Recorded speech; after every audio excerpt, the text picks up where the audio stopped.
Every-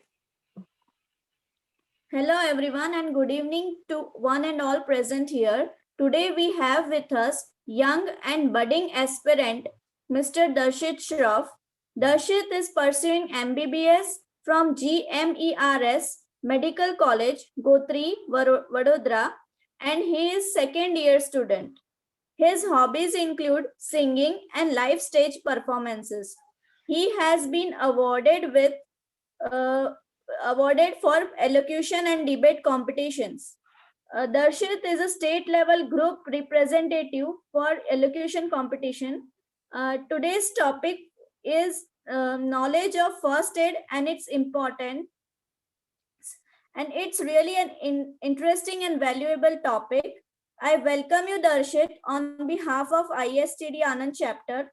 Now, I hand over the platform to Darshit to start the session.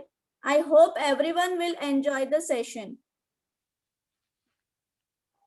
Thank you so much, ma'am, for my introduction and handovering it this session with me. It's my glad opportunity to be present here, and we will discuss about the basics of first aid. What is its importance? What is the process of first aid, and why it is important? So, ma'am already given my introduction to all of you. My name is Darshit Shroff here, and shall we start with the session now? Yes, please go ahead. Okay, sir. And then I am sharing the presentation with you, all of you.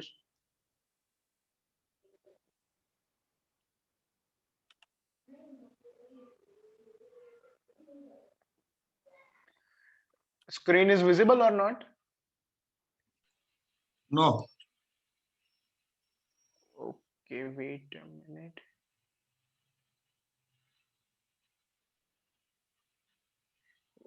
Mm.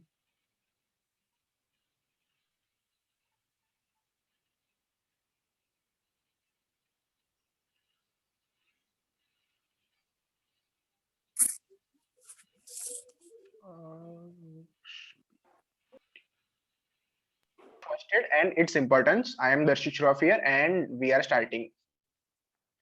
So, what is the first aid? A person who gives treatment for one suffering from disease or an accident to improve condition is called AIDS, and the medical treatment given is aid is called first aid.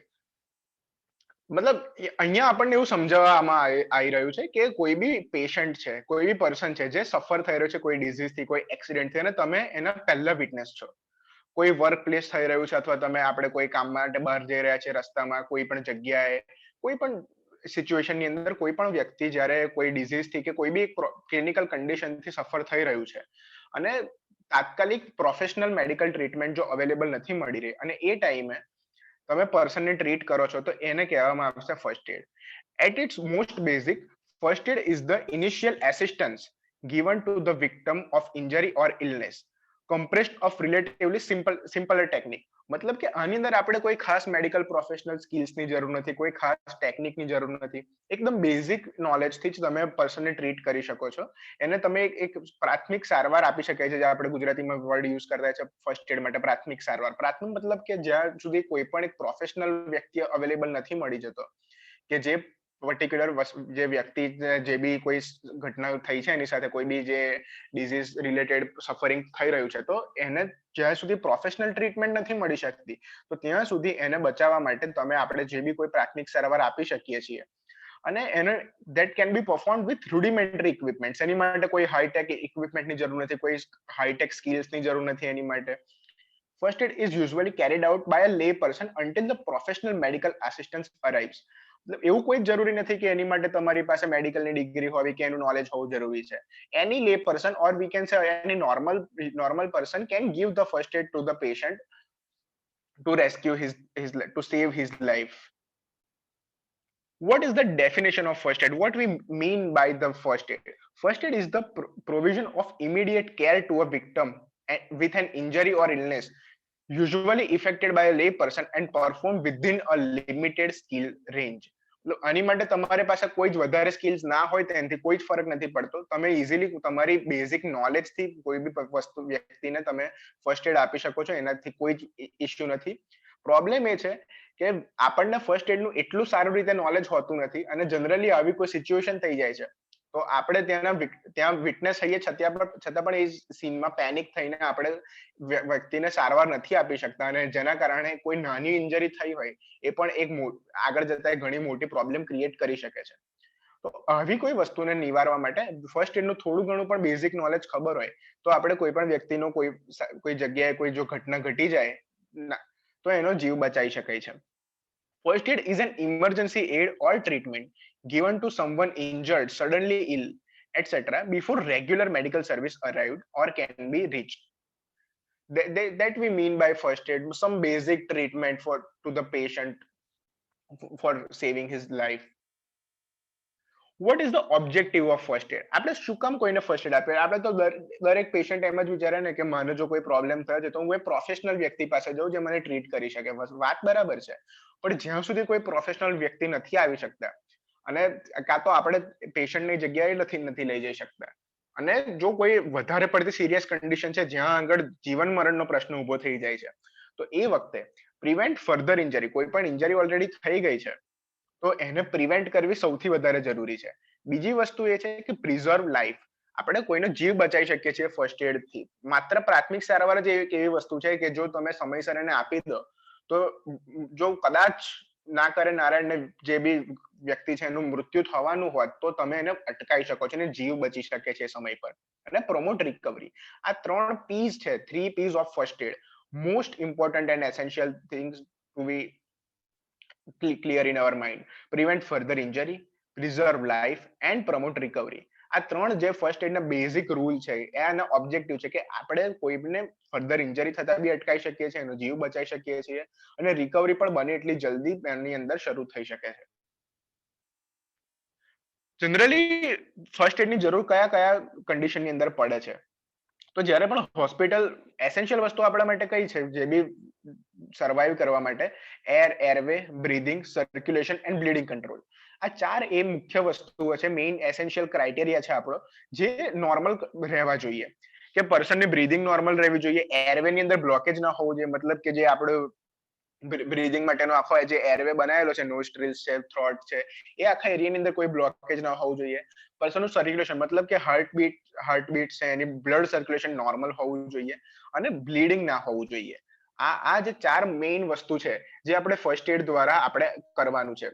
Suppose કોઈ એરવે block થઈ ગયો છે, કે breathing blockage થઈ ગયું, circulation means heartbeat નથી આવી રહી, કે એક્સેસિવ બ્લડ લોસ થઈ રહ્યો છે, તો આ 4 વસ્તુ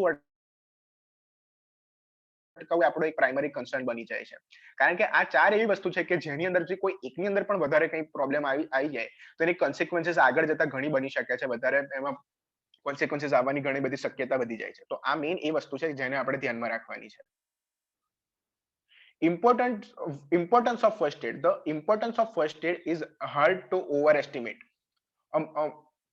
Among the major benefits of first aid are the following: providing quick medical treatment until professional assistance arrives. First aid helps ensure that right method of administration, medical assistance are provided. Knowledge of first aid are also benefits the individual themselves. It affords the people with the ability to provide help during the various emergency situation. કોઈ પણ જ્યારે અકસ્માત થયો છે, અકસ્માતની જે ઘટના સ્થળ પર જો આપણે એઝ અ વિટનેસ પ્રેઝન્ટ છીએ, ઓર આપણે એઝ અ વિક્ટિમ પણ હોઈ શકીએ, કોઈ પણ કન્ડિશનની અંદર ફર્સ્ટ એડ નું બેઝિક નોલેજ આપણા માટે ઘણું જ અગત્યનું સાબિત થઈ શકે છે. એ જગ્યાએ જ્યાં સુધી કોઈ તમને પ્રોફેશનલ મેડિકલ ટ્રીટમેન્ટ નથી મળી શકતી, એ સમય દરમિયાન જો તમને ફર્સ્ટ એડ વિશે ખબર હશે તો વિક્ટિમનું જીવન મરણનો જો પ્રશ્ન ઉભો થઈ ગયો છે તો એને આપણે જીવ બચાવી શકવાની ઘણી બધી શક્યતા વધી જાય છે. આજના સમાચારમાં એવું હતું કે સુરતની ટ્રેનમાં કોઈ એક લેડી ટ્રાવેલ કરતા હતા જે હાઇપર ટેન્શનના પેશન્ટ હતા, અને એમને અચાનક ટ્રેનમાં કોઈ કારણોસર હાર્ટબીટ ખૂબ જ ઇન્ક્રીઝ થઈ ગઈ, અને એના કારણે એમને સ્ટ્રોક આવી ગયો એટ ધ મુવમેન્ટ. અને ત્યાં આગળ બધાને ખબર તો પડી કે લેડી સફર કરી રહી છે, પણ ફર્સ્ટ એડનું બેઝિક નોલેજ ના હોવાને કારણે એમનો ત્યાં જીવ ના બચી શક્યો, કારણ કે ટ્રેનની અંદર કોઈ મેડિકલ પ્રોફેશનલ પ્રેઝન્ટ નતું એ સમયે, અને એમની ડેથ થઈ ગઈ. આજના જ ન્યૂઝ છે. તો આવી કોઈ બી ઘટના ગમે ત્યારે ઘટી શકે છે આપણી આજુબાજુમાં. તો આ વસ્તુ એવી છે કે જેનો તમને થોડો ઘણો બી ખ્યાલ હશે તો એ જગ્યાએ એ વ્યક્તિનો જીવ આપણે બચાવી શકીશું. Primary principle of emergency care એની માટે એવું કે છે કે સૌથી પહેલા આપણે પેશન્ટની હિસ્ટ્રી ખબર હોય તો એ ઘણું સારું આપણને થઈ શકે છે. કદાચ આપણા કોઈ ઓળખીતામાં કે કોઈ એવું હોય કે જેને આપણે પર્સનલી કદાચ ઓળખતા હોઈએ અને એ જો પર્ટિક્યુલર ઇમરજન્સી સિચ્યુએશનમાં વિક્ટમ હોય તો આપણે એની ડિટેલ હિસ્ટ્રી હશે તો એ ઘણી અગત્યની સાબિત થઈ શકશે. કોઈ રોડ ટ્રાફિક એક્સિડન્ટ કે કોઈ બી ફેઇન્ટિંગનો કોઈ ઇમરજન્સી રોડ પર થઈ ગઈ તો એ સમયે સૌથી અગત્યની વસ્તુ એ છે કે તમે વ્યક્તિને ચકાસો કે એની પાસે કોઈ વોલેટ છે, ફોન છે, તો એની અંદર કોઈનું નામ, આઈડેન્ટિટી હશે તો જેથી કરીને તમે એના રિલેટિવ્સને કોન્ટેક્ટ કરી શકો છો. એ એક સૌથી અગત્યની વસ્તુ છે ઇમરજન્સી કેર દરમિયાન. એ પછી પેશન્ટ જે બી વિક્ટમ હશે એને ટ્રીટ તો આપણે કરવાનું જ છે અને એનાથી પણ વધારે મેઇન વસ્તુ એ ઊભી થાય છે કે call the doctors to shift the victim to the hospital as soon as possible. કોઈ પણ તમે એઝ અ લેમેન છો કે કોઈ પ્રોફેશનલ ડોક્ટર છો એનાથી કોઈ ફરક નથી પડતો. તમે એટ ધ ઇમરજન્સી સિચ્યુએશન એ એરિયામાં તો તમે એને ટ્રીટ કરી શકવાના છો નહીં, તમારે હેલ્પની જરૂર પડશે. તો હેલ્પ માટે ડોક્ટર્સ એમ્બ્યુલન્સને કોલ કરવો ખૂબ જ જરૂરી છે કે જેથી કરીને એને પ્રોફેશનલ ટ્રીટમેન્ટ મળી શકે. લેમેન હોય કે પ્રોફેશનલ ડોક્ટર હોય એ જગ્યાએ તો એ વ્યક્તિની ટ્રીટમેન્ટ શક્ય છે જ નહીં. તમારે એને એક પ્રોફેશનલ જગ્યાએ હોસ્પિટલમાં જ એને જો એ બી વિક્ટમને શિફ્ટ કરવો ખૂબ જ જરૂરી છે જેથી કરીને એને પ્રોપર ટ્રીટમેન્ટ મળી શકે. What are the golden rules of first aid? Do the first thing as first, quickly, quietly and without panic. Most important thing, જ્યારે પણ આપણી આજુબાજુમાં કોઈ પણ ઇમરજન્સી સિચ્યુએશન ક્રિએટ થઈ જાય છે તો સૌથી સામાન્ય ભૂલ આપણે એ કરીએ છીએ કે એ ઇમરજન્સી સિચ્યુએશનમાં કામ રહેવાને બદલે આપણે પેનિક કન્ડિશન ક્રિએટ કરી દઈએ છીએ જેથી કરીને આપણને એ વખતે ખ્યાલ નથી આવતો કે આ જો આપણે પેનિક ના થયા હોત તો આને આપણે ઘણી સારી રીતે ટ્રીટ કરી શક્યા હોત. જનરલી એવું થાય છે કે રોડ ટ્રાફિક એક્સિડન્ટની અંદર તમે આપણે કોઈ જોઈએ તો એને અગણીએ અથવા તો એ કન્ડિશનની અંદર આપણામાંથી જો કોઈની અંદર ક્યારેક થઈ જાય તો આપણે એ કન્ડિશનમાં શાંત રહીને સમજદારીથી કામ લેવાના બદલે પેનિક કન્ડિશન કરીએ છીએ જે સૌથી વધારે આપણને ભૂલ કરાવે છે. તો એક તો વસ્તુ એ છે કે જ્યારે પણ આવી કોઈ ઘટના થાય છે, કોઈ ઇમરજન્સી સિચ્યુએશન ક્રિએટ થઈ જાય છે તો કામ ક્વાઇટલી, ક્વિકલી અને પેનિક થયા વગર આપણે કોઈ આગળના ફર્ધર સ્ટેપ કરવાના છે. Artificial respiration if breathing has stopped, every second counts. Artificial respiration કઈ રીતે અપાય છે એ આગળ આપણે ડિટેલમાં સમજીશું કે એ શું છે, કઈ રીતે આપી શકાય છે અને એનાથી આપણે કઈ રીતે સામેવાળા વ્યક્તિની વિક્ટિમની જીવ બચાવી શકીએ છીએ. બ્લીડિંગ, જો કોઈ રોડ ટ્રાફિક એક્સિડન્ટ થયો છે અને એક્સેસિવ બ્લડ લોસ થઈ રહ્યું છે તો બ્લીડિંગ અટકાવવું એ વખત માટેની ખૂબ જ એક પ્રાથમિક જરૂરિયાત બની જાય છે કે જો બ્લડ લોસ નહીં અટકે તો વ્યક્તિને હેમરેજ ક્રિએટ થઈ શકે છે અને એક્સેસિવ બ્લડ લોસને કારણે ડેથ પણ થઈ શકે છે. રોડ ટ્રાફિક એક્સિડન્ટનો સૌથી બેઝિક વસ્તુ એ જ થાય છે કે બ્લીડિંગ અટકતું નથી, એક્સેસિવ બ્લડ લોસ થઈ જાય છે અને પેશન્ટ હોસ્પિટલ પહોંચે પહેલા જ એની ડેથ થઈ જાય છે. તો આવી કોઈ કન્ડિશન ક્યારે પણ આપણે અટકાઈ શકીએ એની માટે આગળ આપણે જોઈશું કે બ્લીડિંગને કઈ કઈ રીતે આપણે અટકાઈ શકીએ છીએ. અને મોસ્ટ એસેન્શિયલ થિંગ ઇઝ કે જે બી પેશન્ટ છે તો એને ક્રાઉડ થી દૂર રાખો અને ફ્રેશ એર મળે એની માટે કઈ સુવિધા કરો. જનરલી રોડ ટ્રાફિક એક્સિડન્ટની અંદર કે કોઈ બીચ, સારા બીચ પર કોઈ જયારે ડ્રોનિંગના કેસ થાય છે તો એ વખતે બધા જોવા માટે ફોન લઈને ત્યાં આગળ ગોઠવાઈ જાય છે, આજુબાજુ ક્રાઉડ થઈ જાય છે જેના કારણે વિક્ટમને ફ્રેશ એર નથી મળતી અને એના કારણે ઘણી બધી આગળ ફર્ધર કોન્સિક્વન્સીસ ક્રિએટ થાય છે. તો એને અટકાવવા માટે સૌથી વધારે અગત્યની વસ્તુ ત્યાં એ ઊભી થાય છે કે ક્રાઉડ ના કરીએ અને જ્યારે ડ્રાઉનિંગ નો કેસ છે કે કોઈ એકદમ હાઈ શોક, સર્ક્યુલેટરી શોક નો કેસ આવે છે તો એવા કેસની અંદર આપણે જ્યારે સીપીઆર આપવાની ફર્ધર પ્રોસેસ કરીએ છીએ તો એ વખતે પેશન્ટની પ્રાઇવસીને મેન્ટેન રાખવી પણ એક જરૂરી વસ્તુ છે કે કોઈને આમ ગભરામણ જેવો કોઈ સીન થઈ ગયો કે જ્યાં આગળ શ્વાસ નથી લઈ શકાતો તો સીધા કોઈ લેડી પેશન્ટ હોય કે મેલ વિક્ટિમ હોય એને કોઈ ફરક નથી પડતો. પર્ટિક્યુલર વિક્ટિમની પ્રાઇવસી હંમેશા મેન્ટેન રહેવી જરૂરી છે. અને જ્યારે પણ આવો કોઈ કન્ડિશન થઈ છે, આવો કોઈ કેસ ઇમરજન્સી સિચ્યુએશન ક્રિએટ થઈ ગઈ છે તો આ બધા સ્ટેપને ફોલો કર્યા પછી સૌથી અગત્યનો સ્ટેપ અલ્ટિમેટલી એ જ બને છે કે પ્રોફેશનલ પર્સનને આપણે બોલાવીએ, arrange for the removal of the casualty to the care of a doctor or a hospital as soon as possible. First aid in emergency. હવે આપણે અમુક અલગ અલગ ઇમરજન્સી કન્ડિશન જોઈએ જે થવાની શક્યતા છે આજુબાજુને આપણા એન્વાયરમેન્ટની અંદર જ્યારે પણ રોજબરોજની અંદર આ એવી અમુક ઘટનાઓ છે, એવી અમુક ઇમરજન્સીસ છે જે જો કદાચ થઈ શકે તો જીવન મરણનો પ્રશ્ન હોય તો આપણે જો આની નોલેજ હશે આપણને કે અચ્છા ઓકે આપણી પાસે આ ઇમરજન્સી કન્ડિશન છે અને રેસ્ક્યુ કરવા માટે આ પ્રોસેસ છે આપણી પાસે, તો જે બી વિક્ટમ હશે એનો જીવ આપણે બચાવી શકીશું. તો અલગ અલગ આપણે ઇમરજન્સીસ જોઈએ કે કેવી ઇમરજન્સીસ જનરલી થતી રહેતી હોય છે. એસ્ફેક્સિયા એ એવી ઇમરજન્સી કન્ડિશન છે જ્યાં પર્ટિક્યુલર પર્સનનો એરવે બ્લોકેજ હોય છે, insufficient supply of air from breathing. Lungs કામ ના કરી શકે અને એરવે બ્લોકેજ થાય તો એને કહીશું આપણે એસ્ફેક્સિયા. આ અત્યારે કોવિડ કન્ડિશનની અંદર પણ આ એક બહુ કોમન કન્ડિશન થઈ જાય છે કે જ્યાં આગળ લંગ્સ એટલા સ્ટ્રેચેબલ નથી રહી શકતા અને જેના કારણે લંગ્સ ડેમેજ થવાથી પર્સન બ્રીથ ના કરી શકે અને ઇનસફિશિયન્ટ એર સપ્લાયને કારણે હાઇપોક્સિક કન્ડિશન થઈ જાય. તો આના સાઇન્સ એન્ડ સિમ્ટમ્સ શું છે? તો જે બી વિક્ટમ હશે આનો તો blue discolouration of face, tongue, lips, inability to speak and unconsciousness. આવી કોઈ કન્ડિશન જ્યારે આપણી આજુબાજુમાં જોવાય તો સૌથી પહેલા એક મગજમાં ખ્યાલ આવવો જોઈએ કે આ કદાચ એસ્ફેક્સિયાનો કન્ડિશન હોઈ શકે છે. તો હવે આને અટકાવવા માટે શું કરી શકાય? તો સૌથી પહેલા કોઈ અફેક્ટેડ સિચ્યુએશન છે તેનાથી કેઝ્યુઅલિટીને દૂર કરો. ફોર એક્ઝામ્પલ, જો કોઈ રૂમની અંદર એવો કોઈ ગેસ આવી ગયો છે કે અથવા તો કોઈ અંડર પ્રેશર કોઈ અચાનક લંગ્સ ઉપર કોઈ એવું કેમિકલને કારણે કોઈ એવો સીન થયો છે, તો એ સિચ્યુએશનમાંથી કેઝ્યુઅલિટીને દૂર કરો એ આપણી સૌથી પહેલી જરૂરિયાત છે. અને પછી એની માટે આર્ટિફિશિયલ રેસ્પિરેશન આપણે આપવું પડે જેના કારણે આપણે વિક્ટમને રેસ્પિરેશન કરાવી શકીએ, કારણ કે લંગ્સ તો ઇનસફિશિયન્ટ કામ કરે છે. તો હવે જરૂર છે આર્ટિફિશિયલ રેસ્પિરેશનની. તો આર્ટિફિશિયલ રેસ્પિરેશન માટેની પ્રોસેસને કહીશું આપણે હેમિલ્સ મેન્યુઅર. હેમિલ્સ મેન્યુઅર ની અંદર એવું કરવામાં આવે છે કે જે આપણે પહેલા પણ કદાચ ક્યાંક જોયું હશે. જો એનો ફોટો હું સૌથી પહેલા તમને બતાવું. આ જે ફોટો છે જેની અંદર જે ગ્રીન ટી શર્ટની અંદર જે પાછળ જે વ્યક્તિ ઉભા છે એ આગળના વિક્ટમને હેમિલ્સ મેન્યુઅર થ્રુ આર્ટિફિશિયલ રેસ્પિરેશન આપી રહ્યા છે, જેના કારણે જો એને કોઈ બી બ્રીધિંગ રિલેટેડ પ્રોબ્લેમ હશે તો એ ક્યોર કરી શકાશે. તો સૌથી પહેલા પર્સનને પાછળથી પકડવામાં આવે છે અને આપણે જ્યારે આપણે ટ્રીટ કરીએ પેશન્ટને, જ્યારે આપણે ફર્સ્ટ એડ આપીએ તો એ વખતે રાઈટ હેન્ડને ફિસ્ટ બનાવીને એને રિબ્સ આગળ મૂકવામાં આવે છે. પર્સનના જે એબ્ડોમિનલ એરિયા છે એની થોડી ઉપર અને રિબ્સની નીચે જે ફોટામાં જે પોઈન્ટ ઇન્ડેક્ટ કર્યો છે એ જગ્યાએ ફિસ્ટ બનાવીને બને એટલા વધારે પાવરથી પુશ કરવામાં આવે છે, જેના કારણે ડાયફ્રામ મસલ જે છે, જે ચીફ રેસ્પિરેટરી મસલ છે, જેના કારણે આપણા લંગ્સ ડાયલેટ અને કોન્ટ્રાક્ટ થાય છે અને બ્રીધિંગ પ્રોસેસ કન્ટિન્યુઅસ રહે છે. હવે પ્રોબ્લેમ એ છે કે લંગ્સ કોન્ટ્રાક્ટ નથી થઈ શકતા, એના કારણે બ્રીધિંગ બ્લોકેજ થઈ ગયું છે. તો હવે આર્ટિફિશિયલી ડાયાફ્રામને કોન્ટ્રાક્ટ કરવા માટે આવી રીતે રિબ્સ વાળા પોઈન્ટથી પુશ કરીને પર્ટિક્યુલર વિક્ટમને આપણે આર્ટિફિશિયલ રેસ્પિરેશન આપી શકીએ છીએ.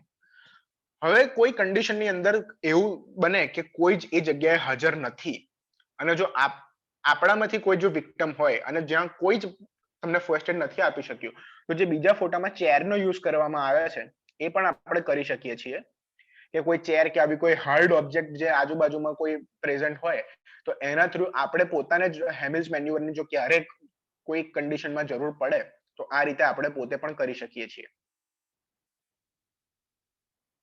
સો એસ્ફેક્સિયાની કોઈ બી કન્ડિશન હોય જેની અંદર બ્રીધિંગ એરવે બ્લોકેજ થઈ ગયો છે તો સૌથી પહેલા તો હેમિલ્સ મેન્યુઅર ટ્રાય કરાવો. એના પછી વિક્ટમને કફ કરવા માટે એન્કરેજ કરો કે પીઠ ઉપર થોડું આમ થપથપાવો, જેના કારણે લંગ્સ થોડા કોન્ટ્રેક્ટ રિલેક્સ થવાના ટ્રાય કરશે અને એના કારણે જે બી થ્રોટની અંદર કોઈ ફોરેન ઓબ્જેક્ટ બ્લોક થઈ ગયો છે તો એના કારણે એ બહાર નીકળી શકે છે. એસ્ફેક્સિયા જનરલી કોઈ ગેસ કે ફ્યુમ્સના લીધે થતા હોય છે, તો જેના કારણે બ્રીધિંગ બ્લોકેજ છે તો એ કેસની અંદર વિક્ટમને એ જગ્યાએથી રિમૂવ કરો અને ક્લિયર એટમોસ્ફિયર પ્રોવાઈડ કરીએ. Place the victim in a recovery position. એને શાંતિથી બેસાડો, ચેક કરતા રહો કે બ્રીધિંગ નોર્મલ રહે છે કે નહીં. Apply water over the face and make the patient to drink a sip of water. એને પાણી પીવડાવો, એને શાંતિથી બેસવાનું કહો અને પછી કેઝ્યુઅલિટીને હોસ્પિટલમાં શિફ્ટ કરી દઈએ, જેથી કરીને ડોક્ટર્સ હશે ચેક કરશે કે આવી કન્ડિશનનું કોઈ કારણ શું હોય છે. જનરલી કોઈ પણ એસ્થમાના પેશન્ટ્સ હોય કે જે જનરલી પંપ યુઝ કરતા હોય તો એઝમેટિક એટેક વખતે આ ખૂબ જ જરૂરી બને છે, કારણ કે એની અંદર પણ કોઈક આવી જ કન્ડિશન ક્રિએટ થઈ શકે છે. તો આ એક હેમિલ્સ મેન્યુઅર એક વખત ફરી ફોટો બતાવીએ, જેની અંદર પાછળ ઉભા રહીને એબ્ડોમિનલ એરિયાને સૌથી ઉપરમાં અને રીબથી થોડી નીચે રાઈટ હેન્ડની ફિસ્ટ બનાવીને મેક્સિમમ પાવરથી પુશ કરો, જેથી કરીને ડાયાફ્રામ મસલ કોન્ટ્રેક્ટ અને રિલેક્સ થવાનો ટ્રાય કરશે અને જેના કારણે બ્રીધિંગ નોર્મલ થઈ શકે છે. તો આ હતું એક આર્ટિફિશિયલ રેસ્પિરેશનની મેથડ, જેના કારણે કોઈ પણ બ્રીધિંગ કન્ડિશન ક્રિએટ થઈ છે કે જ્યાં વિક્ટમ નું રેસ્પિરેશન બ્લોક થયું છે. તો એ ઇમરજન્સીની અંદર હેમિલ્સ મેન્યુઅર થ્રુ આપણે પર્સનને ટ્રીટ કરી શકીએ છીએ. ડ્રોનિંગ જનરલી બીચ એરિયા છે કે કોઈ સ્વિમિંગ પુલ છે, આવી કોઈ જગ્યાએ જ્યાં કોઈ તરતા શીખી રહ્યું છે, તો એ કેસ અંદર ડ્રોનિંગની ઇમરજન્સી ઘણી સામાન્ય બની શકે છે. Drowning is the result of complete immersion of the nose and mouth in water or any other liquid. Generally એના કારણે શું થશે કે લંગ્સ છે, વિન્ડ પાઇપ છે, ઇસોફેગસ, ટ્રેકિયા, એ બધાની અંદર પાણી ભરાવાને કારણે રેસ્પિરેશન બ્લોક થઈ જશે અને ક્લોગિંગ ઓફ લંગ્સ કમ્પ્લીટલી, જેના કારણે પર્સન જે બી વિક્ટમ છે આનો એ રેસ્પિરેશન નહીં કરી શકે અને આગળ ફર્ધર કોન્સિક્વન્સીસ થઈ શકે છે એને. હવે મેનેજમેન્ટ શું કહે છે એની માટે? The aim of the first aid is to drain out water from the lungs and to give artificial respiration. તો બે મેઇન ઓબ્જેક્ટિવ્સ છે આ ઇમરજન્સીની અંદર. સૌથી પહેલા તો પાણી જે અંદર ભરાયું છે થ્રોટની અંદર, વિન્ડ પાઇપની અંદર, એ પાણીને બહાર કાઢો અને જો લંગ્સ કામ નથી કરી રહ્યા તો આર્ટિફિશિયલ રેસ્પિરેશન આપો, જેના કારણે જે બી વિક્ટમ છે એનું બ્રીધિંગ એરવે બ્લોકેજ ના થાય. Act quickly, remove seaweeds and the mud from the nose and throat. Start artificial ventilation immediately. This is possible even when the casualty is in water. Generally પાણીની અંદર ડૂબવાને કારણે જે બી પાણીના જે ઘાસ કે એવું કંઈ હોય જે મોંની અંદર જતું રહ્યું હોય, નાકમાં કે ગળાની અંદર જે બ્લોક કરે છે બ્રીધિંગ એરવેને, તો એને સૌથી પહેલા બહાર કાઢી લો. અને આ વસ્તુ જ્યારે આપણે પાણીમાંથી ડૂબતાને કોઈને બચાવીએ છીએ તો એ વખતે પણ આપણે કરી શકીએ છીએ, એમાં કોઈ જ વાંધો નથી. એ સૌથી પહેલી વસ્તુ છે, કારણ કે જ્યાં સુધી એ વસ્તુ જે સી વીડ્સ હશે એ ગળાની અંદર ફસાયેલા હશે તો ગમે એટલું આર્ટિફિશિયલ રેસ્પિરેશન આપીશું એ ફેલ જશે. તો સૌથી પહેલા આ એક વસ્તુ ધ્યાનમાં રાખવાની છે. બીજું એવું કહે છે કે turn the victim face down with the head to the one side, stretch beyond this head. Infant or child could be held upside down for a short period. Generally હેડને કોઈ એક સાઈડ પર આપણે જેમ એક પડખે સૂતા હોઈએ છીએ તો એ પડખે રાખી દો, જેના કારણે જે બી અંદરનું પાણી હશે એ ગ્રેવિટીના લીધે એના જાતે જ બહાર આવી શકે છે. અને જો કોઈ નાનું બાળક હોય કે જેની અંદર ડ્રોનિંગની ઇમરજન્સી થઈ છે તો એને અપસાઇડ ડાઉન પણ આપણે જેમ ઊંધા લટકાઈએ છીએ પગથી પકડીને એ પણ કરી શકાય, but for a short period. વધારે સમય સુધી તો ઊંધા લટકાઈ રાખીશું તો બ્રેનની અંદર બ્લડ એક્યુમ્યુલેટ થવાનું શરૂ થઈ જશે. Raise the middle part of body with your hands around the belly. This cause the water draining out of the lungs. આની અંદર એવું કહે છે કે મિડલ પાર્ટ ઓફ બોડી છે, જે એબ્ડોમિનનો ભાગ છે, જ્યાં પેટ વાળો જે ભાગ છે એને ત્યાં આગળ હાથથી દબાવો એબ્ડોમિન વાળા એરિયાને, પણ ક્યારે? સૂતા નહીં, બેસાડીને, જેના કારણે લંગ્સ કોન્ટ્રેક્ટ થશે અને એના કારણે જે બે પાણી ભરેલું છે બ્રીધિંગ એરવેમાં એ બહાર નીકળી જશે. Give the artificial respiration. એ આપણે કઈ રીતે આર્ટિફિશિયલ રેસ્પિરેશન જે હેમિલ્સ મેન્યુઅર હતું એને જ ફોલો કરો. બેસ્ટ મેથડ છે આર્ટિફિશિયલ રેસ્પિરેશન માટેની, જેનાથી જો પર્સન નો લંગ્સ ફેલ થયા હશે એ કામને ના કરી શકે તો એ કેસની અંદર આર્ટિફિશિયલ રેસ્પિરેશન આપણે આપી શકીએ છીએ. Remove the wet cloth. જે પણ ભીના કપડા છે એના એ રિમૂવ કરો, પણ અહીંયા પણ એ વસ્તુ ધ્યાનમાં રાખવાની જરૂર છે કે પેશન્ટની પ્રાઇવસી, જે બી વિક્ટમ છે એની પ્રાઇવસી હંમેશા મેન્ટેન રહેવી જોઈએ. એવું ના થાય કે કોઈ લેડી પેશન્ટ છે એને એવું કીધું છે કે ભાઈ વેટ ક્લોથને રિમૂવ કરી દો અને જે બી વિક્ટમની પ્રાઇવસી મેન્ટેન ના રહે.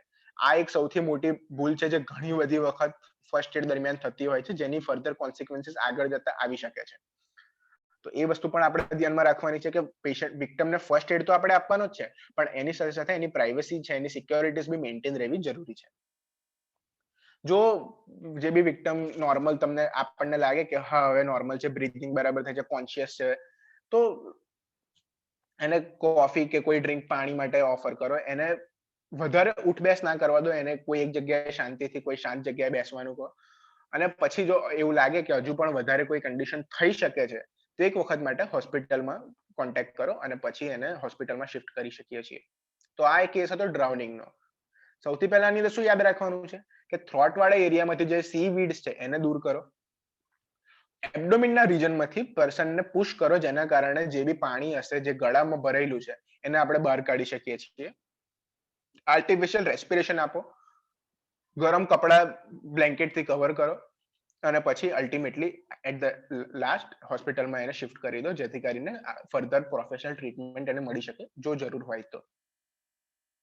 સફોકેશન બાય પોઈઝનસ ગેસ, આ એક એવો કન્ડિશન છે જે કદાચ ઘરમાં પણ થઈ શકે છે કે ગેસ ચાલુ રહી ગયો છે, કોઈ કારની અંદર થઈ શકે છે કે કોઈ ગેસ લીકેજ થાય. અત્યારે ઘણી બધી ફેક્ટરીઝની અંદર આ એક પ્રોબ્લેમ બની ગયો છે કે પોઈઝનસ ગેસના લીકેજને કારણે બ્રીધિંગ પ્રોબ્લેમ્સ ક્રિએટ થાય છે અને જેના કારણે ફર્ધર કોન્સિક્વન્સીસ ડેવલપ થાય છે વિક્ટિમ્સની અંદર. તો પોઈઝનસ ગેસ અલગ અલગ ટાઈપના હોઈ શકે છે. એવું નથી કે કોઈ એક જ પ્રકારના પોઈઝનસ ગેસને આપણે દરેક સેમ રીતે ટ્રીટ કરીશું. થોડો ઘણો એની અંદર બી ચેન્જીસ આવતો હોય છે. જેમ કે કાર્બન મોનોક્સાઇડનું પોઈઝન છે એ વધારે ડેન્જરસ છે. સૌથી પહેલા આપણે જોઈએ કાર્બન મોનોક્સાઇડ.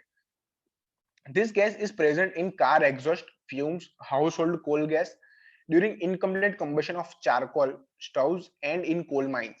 કોલ માઇન્સની અંદર ઘણી રોજબરોજના કામ દરમિયાન આ એક ઘણી કોમન કન્ડિશન બની ગઈ છે, ઘણી કોમન એક ઇમરજન્સી કન્ડિશન બની ગઈ છે કે જ્યાં કાર્બન મોનોક્સાઇડ નું લેવલ એટલું બધું વધી જાય છે કે એ સફોકેશન ને લીડ કરે છે. તો હવે આને અટકાવવા માટે શું કરી શકાય? તો સૌથી પહેલા તો મેઇન વસ્તુ એ છે કે પર્સનને એ એરિયામાંથી દૂર કરો કે જ્યાં આગળ એ ગેસનું લેવલ છે, જેથી કરીને એક બેઝિક વસ્તુ છે કે જેના કારણે એને ફ્રેશ એર મળે તો ઓટોમેટિકલી સફોકેશન ડિક્રીઝ થઈ જશે. હજુ જો એવું કોઈ કન્ડિશન છે કે એને ફ્રેશ એર આપ્યા છતાં પણ પર્સન વિક્ટિમ જે છે એ રેસ્પાયર નથી કરી શકતો, તો એની માટે આર્ટિફિશિયલ રેસ્પિરેશન ને આપણે આપી શકીએ છીએ. સેમ આપણે હેમિલ્સ મેન્યુઅરને પણ ફોલો કરી શકીએ છીએ, અથવા તો જે classic mouth to mouth form છે એને પણ યુઝ કરી શકીએ છીએ. માઉથ ટુ માઉથ ફોર્મ જે આર્ટિફિશિયલ રેસ્પિરેશનની મેથડ છે એ જનરલી એટલા માટે પ્રિફરેબલ નથી કે ઇમરજન્સી કન્ડિશન્સની અંદર જેમ મૂવીઝમાં બતાવે છે એ એટલું બી સારું હોતું નથી કે કોઈ હિરોઈન છે એને કોઈ આવી કોઈ ઇમરજન્સી કન્ડિશન થઈને હીરો આવીને એને માઉથ ટુ માઉથ આર્ટિફિશિયલ રેસ્પિરેશનની પ્રોસેસ આપશે અને એક સ્ટોરી આગળ વધશે. જનરલી કોઈ પણ ઇમરજન્સી કન્ડિશનની અંદર મોંમાંથી કોઈ પણ લિક્વિડ, કોઈ કેમિકલ કે કોઈ ગેસ કે એવી કોઈ બી વસ્તુ બહાર નીકળી શકે છે. આપણે સામેવાળી વ્યક્તિને ઓળખતા પણ નથી કદાચ કે વિક્ટિમ કોણ છે, કેવો છે. તો એ બધી વસ્તુને ધ્યાનમાં રાખ્યા વગર mouth to mouth artificial respiration આપવી એ ઇનકન્વીનિયન્ટ સાબિત થઈ શકે છે ઘણા બધા કન્ડિશનની અંદર. તો એના માટે સૌથી ક્લાસિક એક્ઝામ્પલ, સૌથી ક્લાસિક મેથડ આર્ટિફિશિયલ રેસ્પિરેશન માટેની હેમિલ્સ મેન્યુઅર જ છે કે વિક્ટિમને પકડો, એબ્ડોમિનના રીજનમાં રિબ્સથી થોડી નીચે રાઈટ હેન્ડની ફિસ્ટ બનાવીને પુશ કરો, જેના કારણે ડાયાફ્રામનું કોન્ટ્રેક્શન ચાલુ રહેશે. Ensure the circulation of fresh air before entering the room by opening the doors and windows. Generally કોઈ જો બંધ રૂમની અંદર કોઈ સફોકેશિયસ ગેસનું લેવલ વધી જાય છે તો રૂમના બારી બારણા ખોલી દો અને ફ્રેશ એરનું સર્ક્યુલેશન શરૂ કરીએ, જેથી કરીને જે બી વિક્ટિમ છે એને ફ્રેશ એર મળતી રહે.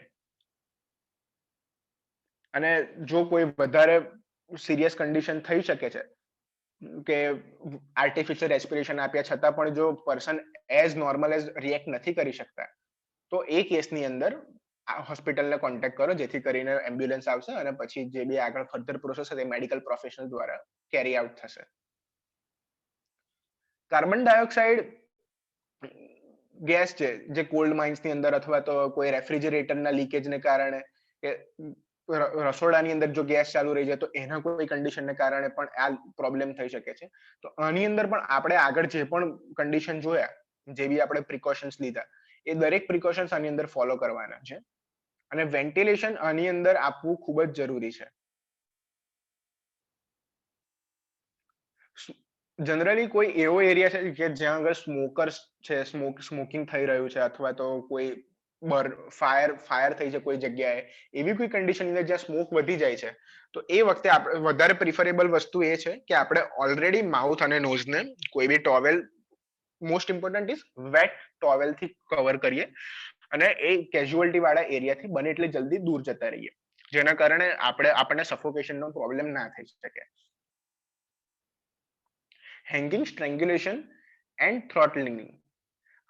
આ એવું છે, પહેલા સૌથી પહેલા આપણે ફોટો બતાવું તમને કે કોઈ કદાચ ક્યાંક કોઈ એવો કન્ડિશન બને કે કોઈનું ગળું દાબી રહ્યું છે અથવા સુસાઇડ કેસ થાય કદાચ કોઈ જગ્યાએ કે જ્યાં આગળ વિક્ટિમ છે સુસાઇડ દોરડીથી લટકીને સુસાઇડનો ટ્રાય કરી રહ્યો છે, અથવા તો ક્યાંક કોઈ હેવી કપડાને કારણે બી ગળું દબાય છે અને શ્વાસ નથી લઈ શકાતો, તો આને કહીશું આપણે હેંગિંગ સ્ટ્રેંગ્યુલેશન.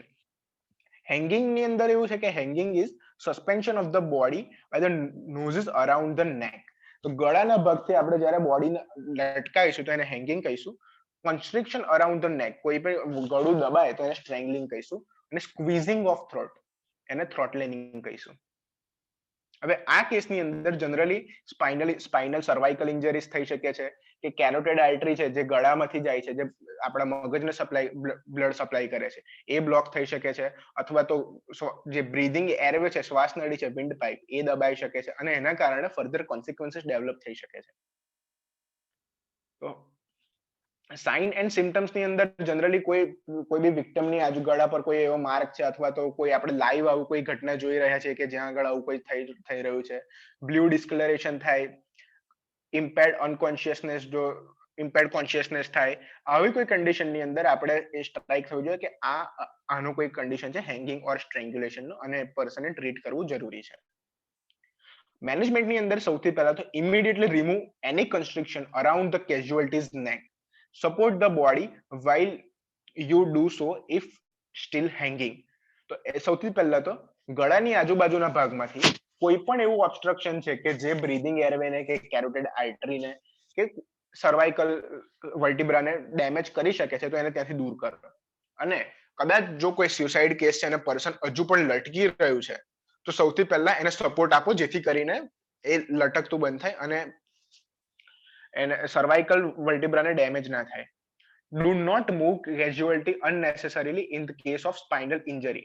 જનરલી જ્યારે ગળે લટકીને સુસાઇડ કન્ડિશન જો કોઈ વિક્ટિમ કરે છે તો એ કેસની અંદર ડેથ થાય છે સ્પાઇનલ ઇન્જરીઝને કારણે, કે જે ગળાના ભાગની અંદર જે વર્ટિબ્રા છે એની અંદર ફ્રેક્ચર થશે, જેના કારણે સ્પાઇનલ કોર્ડને ઇન્જરી થશે અને અલ્ટિમેટલી ફર્ધર ડેમેજને કારણે ડેથ પણ થઈ શકે છે. Do not destroy or interfere with any material such as knocked rope that police may need as evidence. હવે જનરલી કોઈ આવો સ્યુસાઇડ નો કેસ છે તો એ કેસની અંદર આજુબાજુમાં પડેલી કોઈ પણ વસ્તુને હાથ ના લગાવો એમાં જ સમજદારી છે, કારણ કે એમાંથી કોઈ પણ એવિડન્સ હોઈ શકે છે અને આવી જો કોઈ ભૂલ કરી તો કદાચ આગળ જતા ભવિષ્યમાં આપણને પણ કોન્સિક્વન્સીસ આવી શકે છે. તો આ એક વસ્તુ ધ્યાનમાં રાખવી ખૂબ જરૂરી છે કે આવી કોઈ ઇમરજન્સીની અંદર આજુબાજુમાં પડેલી કોઈ પણ વસ્તુને આપણે ઇન્ટરફિયર ના કરીએ, જેથી કરીને ફર્ધર કોન્સિક્વન્સીસ આપણા પર આવી શકે છે. Lay the casualty on the floor, open the airway and check the breathing. Main વસ્તુ આ અત્યાર સુધી આપણે જે પણ કન્ડિશન ઇમરજન્સી સિચ્યુએશન જોઈ એની અંદર વસ્તુ એ જ થાય છે કે એરવે બ્લોકેજને કારણે ફર્ધર કોન્સિક્વન્સીસ આવી શકે છે. If she is not breathing, prepared for the CPR.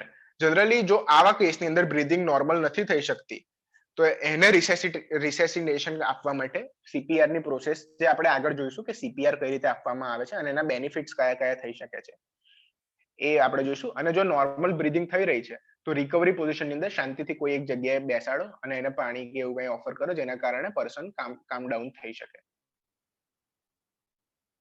Shock, electric શોક અથવા તો કોઈ પણ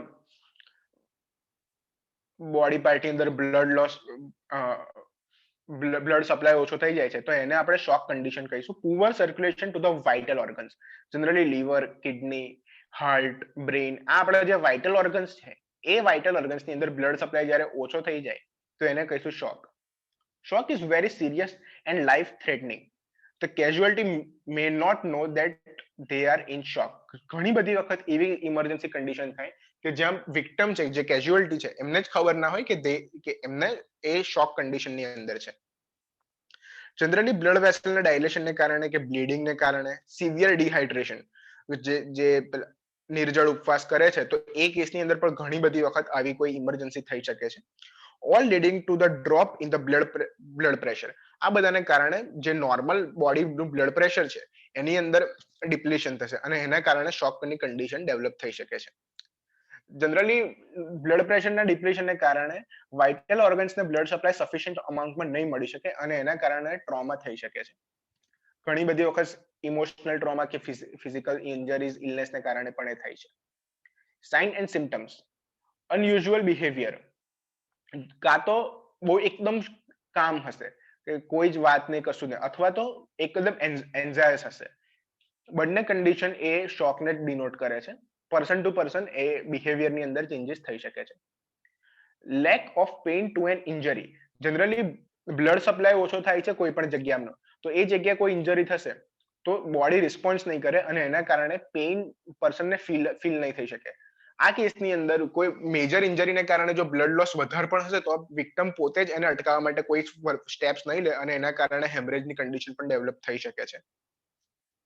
રેપિડ બટ વીક પલ્સ, આ એવું કહેવા માંગે છે કે હાર્ટબીટ વધી ગઈ છે, એના કારણે પલ્સ જે આપણે કદાચ માપીએ તો એ આપણને વધારે મળશે, પણ એ એટલી વીક હશે કે પર્ટિક્યુલર ઓર્ગનને એ સફિશિયન્ટ અમાઉન્ટમાં બ્લડ સપ્લાય નહીં કરી શકે.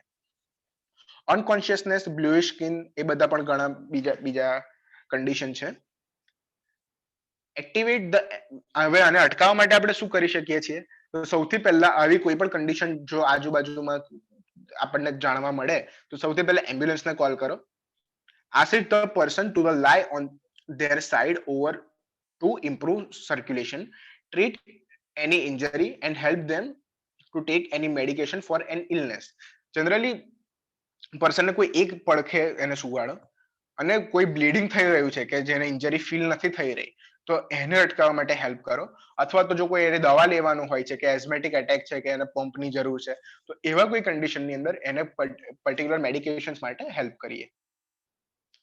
ફેઇન્ટિંગ, આ એક એવી કન્ડિશન છે જે અવારનવાર થતી રહેતી હોય છે કે ઉપવાસનો સમય છે કે અથવા પ્રોપર ન્યુટ્રિશનલ ફૂડ નથી લીધું કે કોઈ ઇમોશનલ ટ્રોમા છે જેના કારણે પર્સનનું ફેઇન્ટિંગ થઈ શકે છે. અને એ કેસની અંદર જો સર્ક્યુલેશન અથવા તો બ્રીધિંગમાં પ્રોબ્લેમ આવશે તો further consequences, further problems create થઈ શકે છે.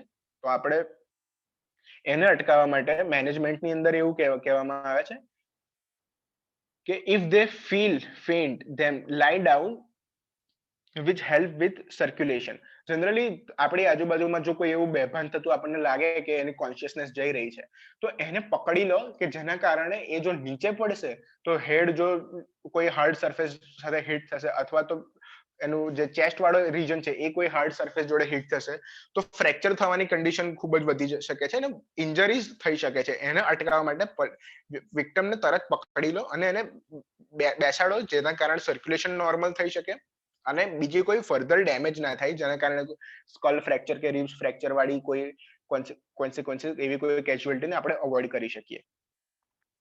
જનરલી એવું હોય છે કે ફેઇન્ટિંગ થાય તો વિધિન ફ્યુ સેકન્ડ્સ ઓર ફ્યુ મિનિટ્સ પર્ટિક્યુલર વિક્ટિમ છે જે કેઝ્યુઅલ્ટી છે એ નોર્મલ થઈ શકે છે. અને એની માટે મોં પર થોડું પાણી છિટકીએ કે એમને આમ હલાવીએ જેના કારણે એ કોઈ રિએક્ટ કરે બોડી, એમને પછી કોઈ ગ્લુકોઝ વોટર ઓર સ્વીટ વોટર કે એવું કંઈ આપીએ જેના કારણે એનર્જી મળી શકે એમને. આવી કોઈ વસ્તુથી જનરલી એ જે બી વિક્ટિમ છે એ સર્વાઈવ કરી શકે છે. It's not the major life threatening casualty but still આ વસ્તુની અંદર જ્યારે મુખ્ય વસ્તુ એ છે કે કેઝ્યુઅલ્ટી ઊભો છે અને જો એનું હેડ હાર્ડ સરફેસ પર હિટ થયું તો સ્કલ ફ્રેક્ચર જેવી કેઝ્યુઅલ્ટી ડેવલપ થઈ શકે છે. તો એને અટકાવવી વધારે જરૂરી છે.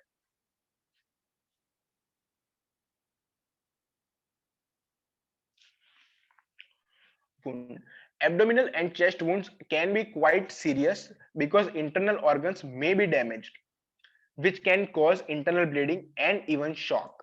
Generally, કોઈ પણ એબ્ડોમિન કે ચેસ્ટના રીજનની અંદર વાઇટલ ઓર્ગન્સ જે આવેલા છે એ જગ્યાએ જો કોઈ વુન્ડ થયો તો ત્યાં આગળ બ્લડ લોસ થવાના ચાન્સીસ વધારે છે, ઇન્ટરનલ બ્લીડિંગ પણ થઈ શકે છે અને એ કેસની અંદર ફર્સ્ટ એડ તરત આપવો ખૂબ જ જરૂરી બને છે.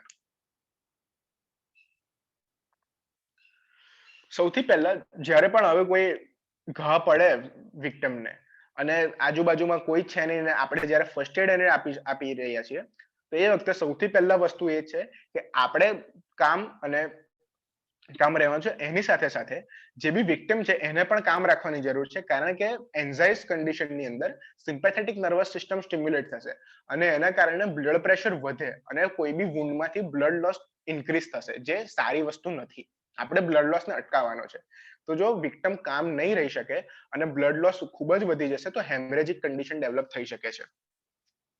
If the cut is large or bleeding heavily, have them lie down. If the wound is on the arm or leg, raise the limb above the heart to slow bleeding. Generally હાથ પર કે પગ ઉપર કોઈ પણ ઘા થયો છે જેમાંથી બ્લીડિંગ થઈ રહ્યું છે, તો હાથ કે પગને હાર્ટ લેવલથી ઉપર આપણે એલિવેટ કરીશું, જેના કારણે બ્લડ ફ્લો છે એ હાર્ટ બાજુ વધી જશે અને પર્ટિક્યુલર એ ઘાના એરિયાની અંદર વધારે બ્લડ સર્ક્યુલેશન નહીં થાય, જેના કારણે બ્લડ લોસને આપણે પ્રિવેન્ટ કરી શકીએ છીએ. અને આ જગ્યાએ કોઈ પણ ઘાની અંદર આપણે સૌથી વધારે અગત્યની વસ્તુ એ છે કે ત્યાં કોઈ માઇક્રો ઓર્ગેનિઝમ છે, ડસ્ટ પાર્ટિકલ્સ છે, કોઈ બી સ્ટીકી વસ્તુ છે એ ત્યાં એ જગ્યાએ ના ચોંટી રહેવી જોઈએ, કારણ કે એ ઇન્ફેક્શન કરી શકે છે. If the object is embedded in the body, do not remove it. Generally શું થાય છે કે કોઈ એવી કોઈ કન્ડિશન થઈ ઇમરજન્સી જેની અંદર પેટની અંદર કે કોઈ બી ચેસ્ટની અંદર કે પગની અંદર કોઈ ચપ્પુ કે એવી કોઈ હાર્ડ વસ્તુ ઘૂસી ગઈ છે, તો એને બહાર નહીં કાઢવાની, કારણ કે બહાર કાઢવાથી એ જે બી વુન્ડ છે એ ઓપન વુન્ડ બની જશે અને ઓપન વુન્ડમાં બ્લડ લોસ બહુ જ વધી જાય છે. એ વસ્તુ જે કોઈ બી ઓબ્જેક્ટ જે બોડીમાં એમ્બેડેડ રહેલો છે તો એના કારણે વુન્ડ ક્લોઝ કન્ડિશનમાં છે. પેશન્ટને વિક્ટિમને પેઇન થશે એના કારણે, પણ એ પેઇનના લીધે એનો જીવ બચી શકે છે. તો અગત્યની વસ્તુ એ ધ્યાનમાં રાખવાની છે કે જે મૂવીઝની અંદર કેવા કશામાં બતાવે છે કે ચપ્પુ કોઈ જગ્યાએ વાગી ગયું હોય તો એને બહાર કાઢી દો, એવું નહીં કરવાનું. એના કારણે વુન્ડ ક્લોઝ કન્ડિશનમાંથી ઓપન કન્ડિશનમાં આવશે અને એ જગ્યાએ બ્લડ લોસ એકદમ વધી જશે, જેને અટકાવી નહીં શકાય. If the cut is small, wash it out with soap and water. કોઈ નાનો કટ છે કે જે વધારે કોન્સિક્વન્સીસ આપણને નથી લાગતું કે થઈ શકે છે, તો સૌથી પહેલા તો ક્લીન વોટરથી સાફ કરી દો, પ્યોર વોટરથી, જેના કારણે ત્યાં આગળના જે બી માઇક્રો ઓર્ગેનિઝમ છે કે ડસ્ટ પાર્ટિકલ્સ છે એ બધા દૂર કરી શકાય અને પછી કોઈ સેનિટાઈઝરથી કે સોપથી એને ક્લીન કરી દઈએ. Do not clean a large wound. Large વુન્ડની અંદર ક્લીન કરવાની અંદર શું થાય છે કે ત્યાં આગળ આર્ટરીઝનું ડેમેજ થયું હોય છે, આર્ટરીયલ વોલ બ્લોક થઈ હોય છે, તો ત્યાં આગળ જે પાણી કે એવી કોઈ વસ્તુથી આપણે એને સાફ કરવાનો ટ્રાય કરીશું તો એ તરત અંદર જતું રહેશે અને મેઇન સ્ટ્રીમ સર્ક્યુલેશનની અંદર એ આવી જશે અને એના કારણે કોન્સિક્વન્સીસ વધી શકે છે ઘટવાને બદલે. તો કોઈ મોટો ઘા થયો છે તો એને ક્લીન નથી કરવાનો. Do not remove the bandage to look at the wound during this time, as it may begin bleeding again. Generally આપણે બેન્ડેજ કે કોઈ પણ વસ્તુ અપ્લાય કરીએ છીએ તો એને બહાર નથી કાઢવાનું એ જોવા માટે કે બ્લીડિંગ સ્ટોપ થયું છે કે નહીં, કારણ કે એ પ્રેશર જો મેન્ટેન રહ્યું હશે બેન્ડેજ આપ્યા પછી તો જ એ બ્લીડિંગ સ્ટોપ રહેશે. જો એ પ્રેશર કોઈ પણ ટાઈમે હટી ગયું તો બ્લીડિંગ પાછું શરૂ થઈ શકે છે.